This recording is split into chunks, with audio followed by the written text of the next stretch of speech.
በከመ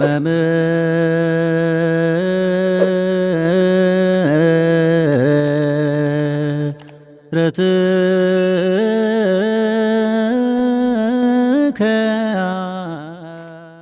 በስመ አብ ወወልድ ወመንፈስ ቅዱስ አሐዱ Hey there. አምላክ Subscribe to my channel መቃባ and also press this bell icon. ዋቀ tokkoon ni amanna አሜን ከበጀታ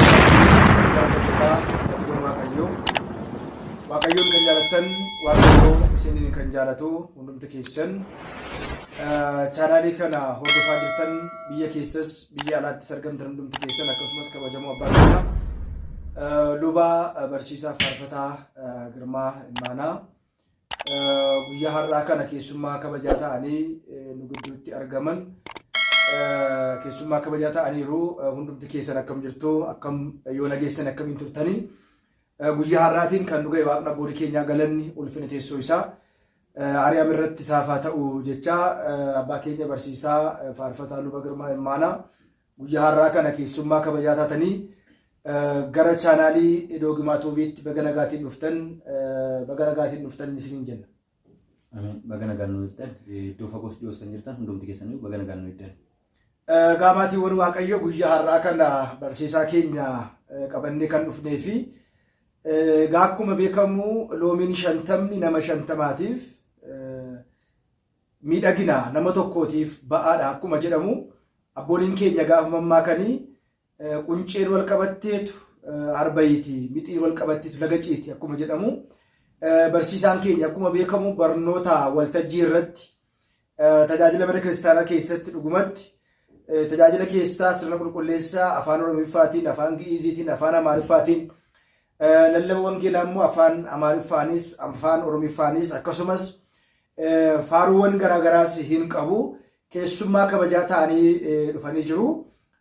Akkuma beekamu manni kiristaanaa keenya tajaajilli ishii bal'aadha. Tajaajiltoonni garuu baay'ee xiqqoodha waan ta'eedhaaf gara fuulduraatti isaanis guyyaa har'aa kana keessummaa kabajaa ta'anii chaanaalii keenya Doogimaa Tuubii irratti kan dhufanii gorsa ijoollota biyya Arabaatti jirtaniif biyya keessas immoo teessanii qophii kana hordofaa jirtaniidhaaf guyyaa har'aa kana dhaamsaa fi ergaa gorsa abbummaa nuuf kennu. Mee hunda dursa abbaan keenya isaanumti maqaa isaanii of beeksisanii haala tajaajilaa irratti erga haala jiru ibsaniin booda gaaffii fi deebii waliitiif dhiyeessina jechaadha. Mee hunda dursa isaan ergaa bagaa nagaan dhuftanii hunduma keessan nagaa isin gaafatu kallattumaan gara isaatti isin dabarsa. Tole maqaa abbaa kan ilmaa kan hafuura qulqulluu waaqayyo tokkotti ni amanna. Ameen.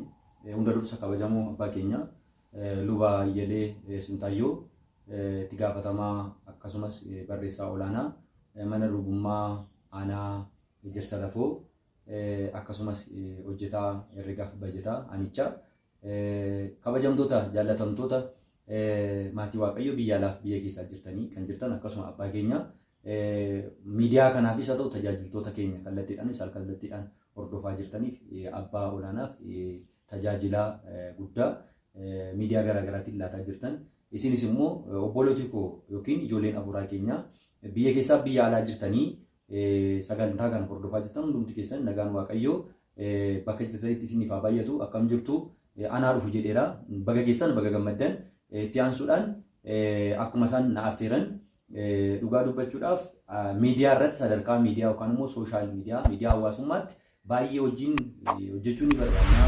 Tajaajiluu ni barbaanna garuu hundumtuu eeyyama waaqayyootiin danda'amne oolmaa garuu wajjin oollaa wajjin tajaajilla tajaajiltoota baay'ee walii wajjin tajaajilu keessaa abbaan keenya isaan tokkodha. Hunda dursa gara yaada ijoo yookiin yaadrimee gara kanaatti dhiyaachuu koo dura tajaajila gochaa waliin gochaa turtan isinis abbaan keenyas guddaa keessa kooti waan natti toleef waan gammachuu guddaa qabuuf kana caalaa akka tajaajiltaniif fayyaaf umurii isiniif halaatuun jedha. Itti aansuudhaan ani eessaan dhufee maal kan jedhuudhaaf na beektu wal beekna asuma wajjin tajaajilaa jirra. Barsiisaa itti gaafatamaa kutaa lallabaa wangeelaa mana kiristaanaa Dabra Edoon Qulqullaa Gabrieel Holataatii fi Sabbataa Gabrieliiti yookaan makaana Islaamii Qulqullaa Gabrieel Sabbataati. Mataskaana kana lamaan tajaajila Qulqullaa Gabrieliin tajaajila. Eebbi Qulqullaa Gabriel hunda keenya faana haa ta'u anaa dhufu baga dhufne baga wal argine jechuun barbaada. እሺ guddaa galatooma hordoftoota chaanaalii keenya Doogumaa Tuubii. Akkuma beekamu waqtiin amma manni kiristaanaa keessa jirtu waqtii Tsooma Tsiggeeti. Tsiggee jechuun maal jechuudha? Namoonni Tsooma Tsiggee kana keessa maaliif soomu? Tsooma Tsiggee kana irratti immoo yaadni garaagaraa dhiyaatu jira.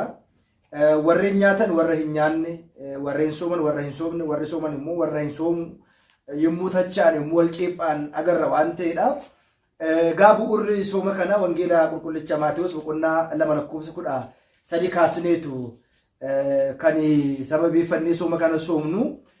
Mee manni kiristaanaa keenyaatti maal fakkaata kan jedhu mee ergaa akkam dabarsitan hordoftoota keenyaaf. Guddaa galatooma. Mata dureen keenya kan ture barri abaaboo yookiin ilillii yookiin immoo zamanni tsigee maalirraa ka'eera. Akka mana amantaa Ortodoksii Tawaahidoo Itoophiyaatti maal kan jedhu jalqaba irratti turtanii wangeela Maatewos boqonnaa 2 irraa kaasnee gooftaan keenya fayyisaan keenya Yesuus Kiristoos hanga lakkoofsa 13tti gaafa dubbisnu dhaloota isaa argina. Dhaloota naannoo holqa yookiin immoo waashaa Beetlehem jirra. Saba Asagal yookiin immoo warri namoonni ogeessoti gara ba'a biiftuutti dhufanii galata erga galchanii fi aarsaa erga galchaniin booda iddoo Beetlehemiin turanii sana booda hordoffii Heroodsi argina. Heroodsi jechuun mootii yeroo sana gara biyya sanaa ture mootii Roomaa jechaadha. Yookiin magaalaa Yerusaalem sodaa ka'e irraan kan qabee mucaan dhalate kun isaaf sodaachisaa ture. Taayitaa isaatiif aangoo isaatiif sodaachisaa waan tureef mucaa sana haqanii ilaalanii akka itti maniif sabaa sagal gaafattimu sabaa sagal dhiisaniiti ergamaa Waaqayyoo qajeelchee daandii yookiin immoo karaa jijjiirratanii gara biyya isaaniitti deebi'anii jedhu. Kana booda Heroodsi barbaacha isaa mucaa kana ilma dhalate kana mooticha dhalate galanni isaaf haa ta'uutii gooftaa keenya Yesuus Kiristoosiin ajjeesee nagada diinati yookiin immoo dubbii fayyinaa karaa hambisuudhaaf seexannis keessa bulee namichi kunis taayitaa yookiin aangoo isaa addunyaatiif OA yookiin himmee akka gooftaan keenya du'a foonii yeroo malee akka du'uunsaan jaalala keenyaaf isma bafaqaduu obboleessa ta'uu wanfas qidus matsawaa dannan. Fedha isaa fedha abbaa isaa hafuura qulqulluutiin dhufee nu fayyise akkuma jedhe qulqullaa Efreem fedha isaatiin dhufee nu fayyisuuf waan dhufeef isa kana yeroo malee du'iin jira. Lubbuu ganaa qaraanii warra yookiin immoo fannoon jira. Isa kana karaatti hambisuudhaaf yeroo malee fayyina keenya karaatti hambisuudhaaf akka ajjeesaniif kayyeeffatanii yookiin karoorfatanii barbaadaa waan turaniif ajjeesuuf qophaa'an. Yeroo kanatti ergamaan Waaqayyoo mul'atatti yookiin abjuutti Yoosefitti mul'atee yaa Yoosef lubbuu mucichaa kan barbaadan kan akka Heroodis fa'aa ka'anii jiru waan ta'eef mucichaa haadha isaa fudhadhuutii gara biyya Gibsi yookiin Misiraatti deemittiin jedhee ergamaan Waaqayyoo gaafattimu qajeelcha ergamaa Waaqayyootiin biyya Gibsiitii mindinoo Yerusaalemii Beetleemii ka'ee gara biyya Gibsiitti imala isaan imalan godaansa isaan godaanan baqannaa isaan baqatan yaadanna. Ji'a abaaboo kana keessatti kanaaf ji'a abaaboo kana keessatti kaayyoon isaas galmi isaas amantaadha yookiin immoo yaadannoo godaansa gooftaa keenya fayyisaa keenya Yesuus Kiristoos.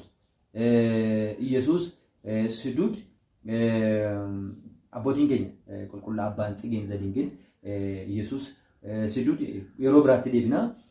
Yesuus inni ari'atamaa hundumaa kan uume hundumaaf warra ari'ataniif abdii kan ta'e tasfaa umule Sidudaan iqirta. Yesuus Sidud tasfaa umule Sidudaan. Yesuus ari'atamaa yookiin godaanaa abdii warra godaantotaa keessumaa bolonni keenya ijoolleen keenya biyya hambaa yookiin biyya ormaa keessa jiran diiyaaspooraa ማለት በአማርኛው ስደተኛ ማለት ነው yookiin immoo warra godaanan jechuudha. Carraa kanarraa hirmaataniitti waan ta'eef godaansa gooftaa keenyaa yaadanna. Godaansa haadha keenya qulqulleettii Dibroo Maariyaam imala isaan biyya Yerusaalem yookaan magaalaa Beetleemii gara biyya Gibsiitti godaanan waggoota 3 kana yaadanna. Waan gabaabaa miti. 7 jaadha turtiinsaa yookiin immoo ji'a 1 fi 7 lamaadha. Turtii kana keessatti godaansa isaanii yaadanna. Gidiraa irra ga'e, dhiphina irra ga'e sana ilaalla. Kanaaf raajii keessatti maaltu dubbatame waa'ee isaanii kitaaba qulqulluun maal jedha duraan maal ture sanbooda maal ture maal godhanii ajaa'ibota ta'an yeroo biraa irra. Ammaaf garuu gaaffii na gaafatame irratti gaafan dhufee xiqqoo ishee ibsu waqtiin kun akka waqtii sammuu nama amati yookiin immoo torbee dhukkubbiitti ilaalamti. Amantootaaf tajaajiltoota mana kiristaanaa keenya keessatti tajaajiltootni keenya keessumaa torbee sanbataa qidaamee yookiin immoo sanbata xiqqaa galgala sa'aatii 3 irraa kaasanii hanga ganamaatti maayilata tsigee yookiin galata abaaboo yookiin tsigee kan jedhuudhaan saqooqa wadiingil boo'icha yookiin mararoo haadha keenya qulqulleetti dubroo maariyaam kan isheen biyya Gibxii keessatti ishee irra ga'e ilma ishee faana Solomee faana Yoosef faarra kan ga'e sanatu abbootiin keenya faaruudhaan maayilatii galataatiin tajaajilaa turu. Kitaabni keenyas kana ilaala. Torbeewwan ja'an kana keessa yookiin zamana tsigee yookiin immoo waqtii abaaboo kana keessa sirriitti ni ilaalla. Ammaaf garuu hin soomamuu kan jedhutti gaafa dhufnu gaaffii silaatti gaafa dhufnu manni kiristaanaa keenya tsoomii labsii torba qabdi. Tsoomii labsii yookiin immoo laguu labsii tsooma awwaal tsoom kan jennu sana torba qabdi. Isaan keessa tsoomiin tsigee hin jiru. Tsoomiin tsigee hin jiru. Haa ta'u malee tsoomii labsiitiif tsoomii dhuunfaa yookiin qannoonaa kan jennu gaafa fudhannee ilaallu namni fedha isaatiin indaa'uun waqtii tsigee yookiin immoo yeroo abaaboo keessa yeroo godaansa gooftaa keenya haadha keenya qulqulleetti dubroo maariyaam yeroo qulqullootitti godaanan kana miti yeroo kan biraa qabatee tsoomuu danda'a. Fedha isaatiin jechuudha. Fedha isaatiin tsoomiidhaan dabarsuu danda'a.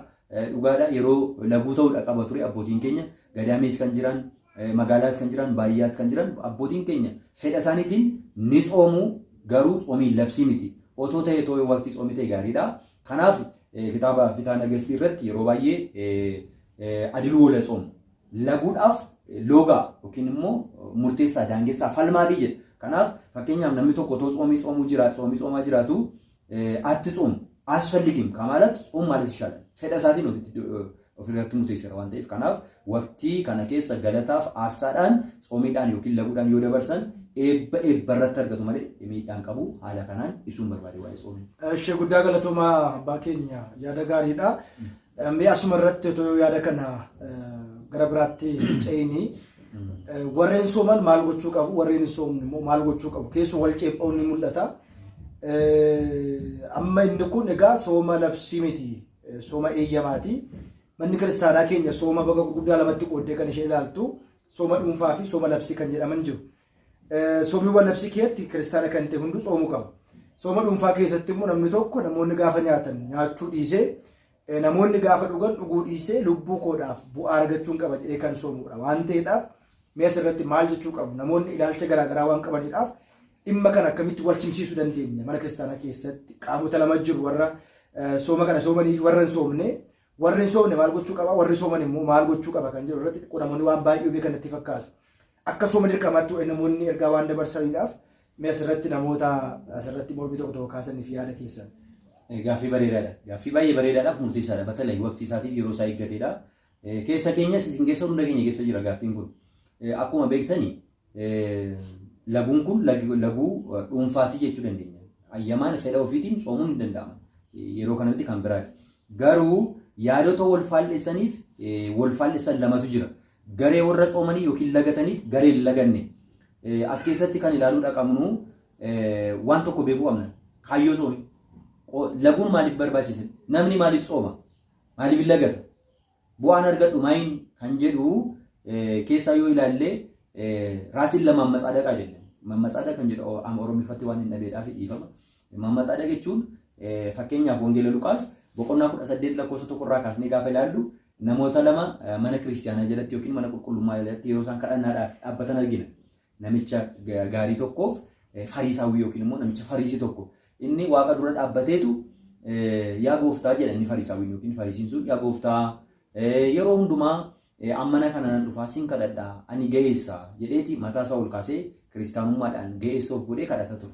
Yeroo kadhatettis wantoota jedhe keessaa torban keessaa guyyaa lamaan tsoomaa waan kana na gooteef galanni siif haa ta'u jedhee namicha isa cina isaa dhaabbatee ilaalu garuu amantiidhaan waan isaa gaditti ta'etti ilaala. Jarri kun mana kiristaanaa jala jiru lamaan isaanii. Inni sun immoo cubbamaa akka ta'e qulqullaanii Phaawulos ergaasaa mucaasaa Ximootiyoosiif isa duraa boqonnaa tokko lakkoofsa 18 irratti Amaariffaa isaatiin hin dubbadhaa. Inni kaaxaatanyochi waan nan nyaannan jedha. Warra cubbamoota keessaa ani hangafa tokkoffaan adda dureedha jedha. Ximootiyoos isa duraa boqonnaa tokko lakkoofsa 18 irratti akkas jedha. Namichi inni kun ni lammaffaan fariisitii ala ta'e kun immoo ani cubbamaadha cubbamoota keessaa iyyuu adda dureen ala nama akka koo cubbamaan hin jiru jedheeti baay'ee gad of buusee kadhata. Amma waa'ee tsooma tsigee irratti namoota kana lamaan fakkeenya fudhachuun hin danda'amu. Tsoomiin soomnu laguun lagannu bu'aan isaa inni jalqabaa anaaf jenneetu iccitiin keenya waaqa duwwaa wajjin ta'e waadaan keenya waaqa wajjin ta'e tajaajilli keenya wanti dadhabbiin keenya waaqa duwwaa wajjin ta'etu xoomuudha qabna warri xoomnu warri lagannu isa hin xoomne ceephoo hin qabnu fedha keenyaan lagachaa waan jirruuf jecha warri xoomaa hin jirre immoo warra kana ceephoo hin qabnu maaliif xoomu jedhanii ceephoo hin danda'amu dhugaa jiru itti muun hin danda'ama xoomii ayyamaatiif yookiin fedhaatiif xoomii labsii jedhanii dhugaa jiru itti muun hin danda'ama garuu ceephoon hin danda'amu namni guyyaa 365 guutummaa yookiin waggaa tokko yookiin sa'aatii 24 xoomuu danda'a yookiin lagachuu danda'a waaqa isaa wajjin iccitii qabuuf yookiin kaayyoo qabuuf ergama qabuuf amantii qabuuf gochuu danda'a. Kanarratti qulqullaa'aan Phaawulos inni nyaatu isa nyaanne inni nyaanne isa nyaatu inni hojjetu isa hojjenne inni ayyaana kabaju yookiin guyyaa kabaju isa kabaju akka falmii wal biratti hin kaaneef akka wal ceephoo wal biratti hin kaaneef maal jedhaa inni nyaatu waaqa isaatiin nyaate inni nyaannes waaqa isaatiin nyaate jedheetu nyaachuudhaaf nyaachuu dhiisuudhaan waan kamiin wal ceephoo hin danda'amu asirratti gaafan jedhu xoomii nama xoomiitti sannafe yookiin dhibaa'e taksaas dheekkamuun keenya dirqamuudha qabna garuu xoomii yookiin labsii abbootiin keenya qulqullaa'an sinoodosiin manni kiristaanaa keenya qannoonaa godhee kaa'e kana fedha isaaniitiin xoomuu danda'u lagachuu danda'u namni garuu akka mana kiristaanaa keenyaatti yeroo galataati malee labsiidhaan xoomiin yookiin laguun hin jirre waan ta'eef wal ceephoon qabu wal dandeenyee jiraachuu qabna ishee kanarratti hubannoo kana godhachuu qabna keessuma wangeela Maatiyos boqonnaa 6:16 kaasnee gaafa ilaallu sitti xoomu inda gibbizocha attuu nu ilaala gaafa lagattanitti yookiin gaafa xoomii xoomtanitti akka warra of tuultotaa hin ta'inaa jedha gibbizochi mannaachuu warri xoomaniif gaafa kana kaasa jalqabarraa kaasee wangeela Maatiyos boqonnaa 6:1 kaastanii gaafa fudhattanii ilaaltan waan babbareedaa akka kaasaa dhufa maal kaasaa waa'ee kadhannaa barsiisa akkaataatti aarsaa kaffaluu barsiisa akkaataatti mana kiristaanaa hiyyeessa gargaaruu ergaasiru kun hundumtuu dhossaadhaan ta'uu qaba ati wanta gootu hundumaa xoomii gaafa xoomtu akka warra biyya lafaa kanarratti namootaaf of agarsiisuu ka'anitti kadhannaas hin kadhatinii aarsaas hin kaffalinii kurnaffaas hin kaffalinii hiyyeessas hin gargaarinii xoomiis hin xoominii jedha ati waan gootu hundumaa dhoksii godhi kanatti dhoksaatti gootee abbaan kee hunduma mul'inatti kan beeku mul'inatti sii kaffalaa yookiin sii kennaa jedha kanaaf gaafa xoomnu inda gibbizocha lama hun akka warra of tuultotaa jechuun kitaaba qulqulluu keessatti sira akkuma hin kaasee fariisota warri fariisota wangeela Maatiyos boqonnaa 23:1 kaasanii gaafa ilaaltan waa'ee isaan kanaa gooftaan keenya fayyisaan keenya Yesuus Kiristoos dimbilaala jenna afaan Oromiffaa naannoo keenyaatiin dimbilaala yookiin ishilaala wantoota xixiqqoorraa kaasanii aarsaa ni kaffalu waaqayyoof ni kaffalu birrii guddaas xiqqaas hin kaffalu uffannaa isaanii lafa dheeressanii jedha yeroo baay'ee illee warri gantoota dhiyaamaaniyaan pirootestaantuu wayi dammoo leelaaw warri shakkitoota gara mana kiristaanaa keenyatti hin ceephoo uffata kanaa sana miti warri uffata isaanii lafa dheeressanii gabaa keessa deemanii giddu galeessa yookiin xiyyeeffannoo galii isaanii har'aa godhanii kabaja isaanii har'aa godhanii foon isaaniitiin godhanii jiraatan warri of tuultotaa yeroo xooman yeroo kadhatan yeroo siraata mana sirna amantaa yookiin immoo tajaajila amantaa godhanitti foon isaanii giddu galeessa godhatu of tuulu jechuudha of agarsiisuu qofa gabaa keessatti ni kadhatu jedha kanaaf gaafa xoomnutti gaafa lagannutti warri lagannu akka warra of tuultotaa akka warra fariisotaa akka hin taane xoomii qofa yookiin lagannaa qofa otoo hin taane mana kiristaanaa yookiin mana amantaa keessatti waaqayyoof jennee waan goonu hundumayyuu nun kan walii gallu waadaan keenya qaal kidaaniin keenya laayisensiin keenya iccitiin keenya waaqa faana duwwaa ta'uu qaba inni guddaan jechaadha sana booda garuu namoonni akka nurraa barataniif wantoota nu mul'inatti amma waltajjii yookiin immoo awdamiratiitti goonu jira waan ta'eef isa kana akkasitti goonu warri xoomne immoo kadhannaan isaanii kadhannaa warra xoomu kunillee ceephoo otoo hin taane kadhannaa warra xoomu kun laguun warra lagatan kun dadhabbiin warra dadhaban kunillee akka nu gargaaru beekuudha qabna nu kana araarsummaa qulqullootaa keessatti sirriitti baranna warri ga'eessota ta'an duuka bu'oota 12 gooftaa keenya duukaa turan keessaa qulqullaa Phexrosiif Yohaannis ga'umsa irratti kaasu adda dureedha isaan kun fiqra eegzi qulqullaan Yohaannis jaalallee gooftaa keenyaati baay'ee kiristoositti dhiyaata ture qulqullaa Phexros garuu hangafa duuka bu'oota dubbachuudhaaf situ caala anarra situ wayya gooftaa taasisuudhaaf si wayya jedhee qulqullaan Phexrosiif duuka bu'oon